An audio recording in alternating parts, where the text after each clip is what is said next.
Welcome. Today we're going to be going over how to re-enroll an employee to the finger reader when we're having troubles specifically with maybe two or more employees being recognized as a different employee at the clock.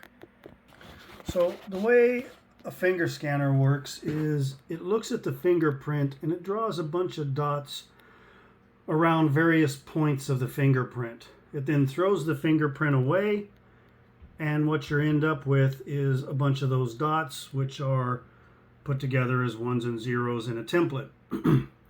Each time somebody comes to the clock, they're going to place their finger. It's going to look at those dots. It'll see those. It's going to compare this with a template that looks like this and falls within the threshold. Now, if two people share a similar print, then their template here that's on file may look very similar and may fall within the same threshold. And when the clock is looking for their finger, if an employee doesn't enter a number as well as place their finger, so you're not requiring both the finger and a number, but just the finger, the clock is going to stop on the very first person whose template matches within that threshold. And that's how you can get some, two people identifying as the same person. So that's the process of what's going on and why it happens. Let's look at how to fix it now. In the software, we want to go to Employee and Employee Details. We want to scroll down and find the user, and we're going to be removing 7777, Captain Nelson, and we want to edit him. Click on the biometric template and delete the biometric template. It's all gone, and save. The software is the master location for holding the template. So if I have multiple clocks, when I enroll somebody at one clock, it brings it to the software here, and then it sends that template from the software to all the other clocks on a schedule. If I only have one clock, then normally it's set up every couple of hours to synchronize with the software. So it deletes all the templates off the clock and then sends over the templates that are in the software back to the clock. That's why you need to delete the template from the software first. If you're just going to the clock and deleting their fingerprint from the clock and re-enrolling them, all that's going to happen is in a couple of hours, the software is going to delete everything from the clock and send over that old template that was in the software. Then the employee is going to have trouble again. So always delete from the software first. Next, we're going to go to the clock. At the clock, we want to click on the three dashes at the top so we can get in as the supervisor or administrator.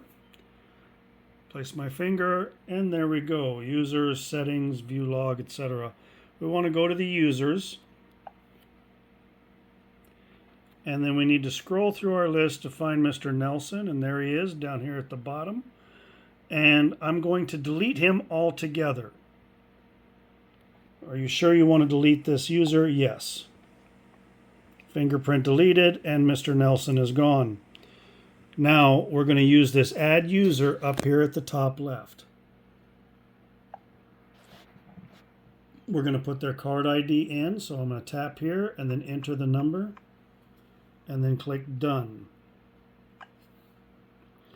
We want to make sure the privilege is what we need for this user, and this user that I'm doing is an administrator, so I'm going to leave it on administrator. I'm going to wipe my finger across my forehead because the finger I'm using is not a good finger. It gets very dry. I'm going to tap enroll. Place finger on the reader. The reader is red. Place it down, lift it up, down and up. And I'm watching the fingerprint reader. When it goes out, then I lift my finger. When the light comes back on, I place it. Light goes off, I lift it. It takes this a second to kind of catch up with it, but this light is a lot quicker than the software. So again, I follow the lights in here when I'm going up, down, up, down, up, down. And you see I have basically no problem doing that. Do you want to enroll more fingerprints? Yes, I would enroll their other prints at this time. I normally suggest 2, if not 3 fingers on every employee, so that if they run into problems, they cut one of their fingers, they leave one at home, whatever the case may be, they have a second or third finger to be able to clock in or out with. The finger I enrolled during this process may have been a different finger that I used initially, so that I can prevent the 2 fingers from matching, or the 2 employees from matching fingers again. You know, their index finger might be close enough to the same to get one employee recognized as another, but if I use the index on one employee and the middle finger on another, you know, just give them different fingers, then the chances of them matching again are going to be very slim.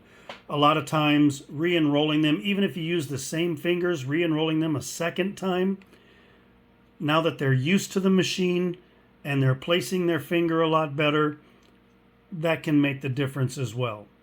I recommend enrolling both users, and again with separate fingers. Middle finger and pinky for one user, ring finger and maybe thumb or pinky on the left hand for another user, whatever the case may be, but kind of mix them up.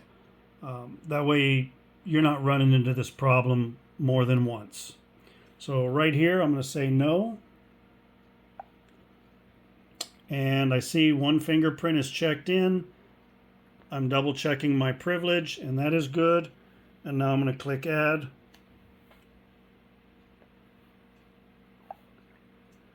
And there we go. So it has added me back in. And I can just exit out of this with the X. And I can test it. Start.